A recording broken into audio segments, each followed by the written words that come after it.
নমস্কার, সনাতন ধর্মকথা চ্যানেলে আপনাদের সবাইকে স্বাগত। আজ আষাঢ় মাসের ৮ তারিখ মঙ্গলবার, শুক্লাপক্ষের নবমী তিথি। মহাভারতের সভাপর্বের ৬৬তম অধ্যায়ের অন্তিম অংশ। বিদুরের দ্বারা প্রহ্লাদ এবং আঙ্গিরস কথা বর্ণনা পর্ব শুরু করব। নারায়ণং নমস্কৃত্য নরং চৈব নরোত্তমং দেবীং সরস্বতীং ব্যাসাং ততো জয়মুদীরয়েৎ।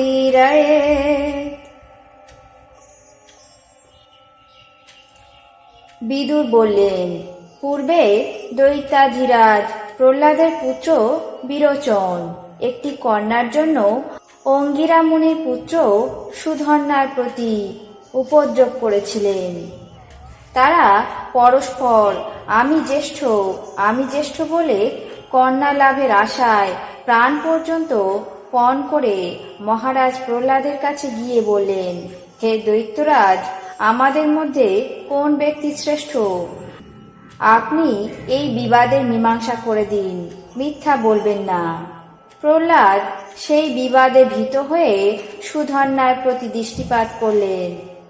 সুধন্যা রোষবশে প্রজ্বলিত ব্রহ্মদণ্ডের মতো হয়ে বলতে আরম্ভ করলেন, ওরে প্রহ্লাদ, যদি তুই মিথ্যা বলিস অথবা প্রকৃত বিষয় গোপন রাখিস, তাহলে দেবরাজ ইন্দ্র বজ্র দ্বারা তোর মস্তক শতভাগে বিদীর্ণ করবেন। সুধন্যার দ্বারা এমন অভিহিত হয়ে প্রহ্লাদ ব্যথিত মনে কাশ্যপ মুনির সামনে গিয়ে জিজ্ঞাসা করলেন, হে মহাভাগ, আপনি দৈব এবং অসুর ধর্মের মর্মার্থ সবই জানেন। এখন ব্রাহ্মণের ধর্মকৃচ্ছ উপস্থিত হয়েছে, শুনুন।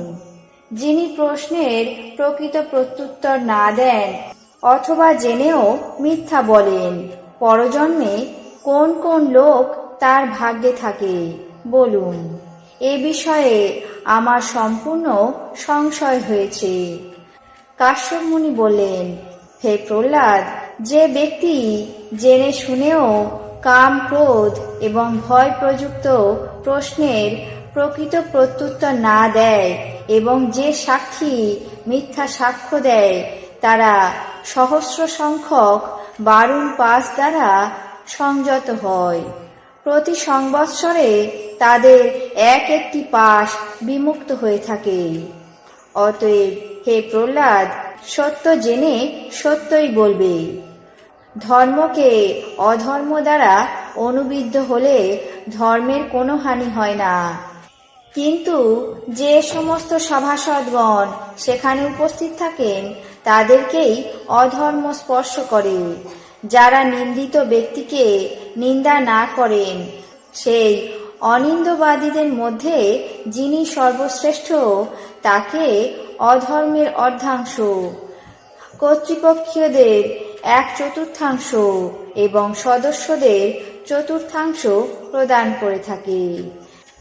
যেখানে নিন্দিত ব্যক্তির নিন্দা হয়ে থাকে, সেই স্থানে শ্রেষ্ঠ এবং সদস্যগণ পাপ শূন্য হন। যিনি কর্তা, তারই পাপ স্পর্শ হয়ে থাকে। জিজ্ঞাসা করলে যারা মিথ্যা ধর্ম বলেন, 51তম ইষ্ট এবং পূর্ত কর্ম নষ্ট হয়ে থাকে। হৃত সর্বস্ব এবং হতপুত্রের যে দুঃখ, স্বার্থভ্রষ্ট ও ঋণীর যে দুঃখ, অপুত্র এবং ব্যাঘ্রীর দ্বারা আহত যে ব্যক্তির দুঃখ, স্বপত্নীর সঙ্গে স্ত্রীলোকের এবং কপট সাক্ষীদের দ্বারা ছলিত ব্যক্তির যে দুঃখ, ত্রিদশাধিপতিরা সেই সকল দুঃখকে সমান বলে পরিগণিত করেন। ওহে প্রহ্লাদ, যে ব্যক্তি মিথ্যা ব্যবহার করে তারও ওই সমস্ত দুঃখ ঘটে থাকে। অতএব সত্য কথা বললে সাক্ষী ধর্মার্থবিহীন হয় না। প্রহ্লাদ কাশ্যপের কথা শুনে বিরোচনকে বললেন, বৎস, সুধন্যা তোমার থেকে শ্রেষ্ঠ, অঙ্গিরা আমার থেকে শ্রেষ্ঠ, সুধন্যার মাতা তোমার মাতার থেকেও শ্রেষ্ঠ। অতএব এই সুধন্যাই তোমার প্রাণের অধীশ্বর হবেন।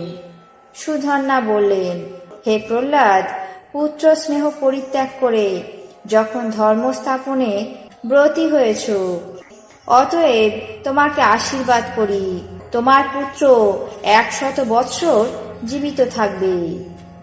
এইভাবে উপাখ্যান সমাপ্ত করে বিদুর বললেন, এখন সভাসদগণ এই পরম ধর্ম উপদেশ বাক্য শুনে কৃষ্ণা যে প্রশ্ন করেছেন তার কিরূপ সদুত্তর দেওয়া যায় তা বিবেচনা করুন। বিদুরের কথা শুনে সভায় সমস্ত রাজাগণ কিছুই উত্তর দিলেন না। এই সময় কর্ণ দুঃশাসনকে সম্বোধন করে বললেন, হে দুঃশাসন, এখন এই দাসী দ্রৌপদীকে গৃহে নিয়ে যাও।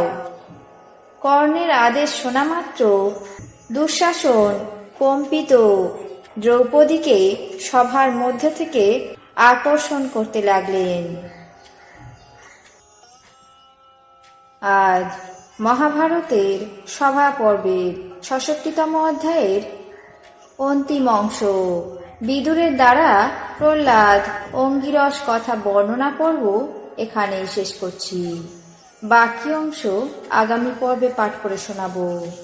এখন জেনে নেব আজকের দিনের 12টি রাশির রাশিফল। মেষ, গুহ্য পীড়া। বৃষ, ব্যবসায় অশান্তি। মিথুন, নেতৃত্ব লাভ। কর্কট, সন্তানে উদ্বেগ। সিংহ, সাহিত্যে সুনাম। কন্যা, দ্রব্য ক্ষতি। তুলা, শরিকি দ্বন্দ্ব। বৃশ্চিক, আর্থিক সমস্যা। ধনু, পিতৃবিরোধ। মকর, অপত্য স্নেহ। কুম্ভ, অপচয় রোধ। মীন, জনহিতকর কার্য। এই ছিল আজকের দিনের 12টি রাশির রাশিফল। আপনাদের কেমন লাগলো তা অবশ্যই কমেন্ট বক্সে জানাবেন। চ্যানেলটিকে সাবস্ক্রাইব করবেন, লাইক করবেন, শেয়ার করবেন। ধন্যবাদ।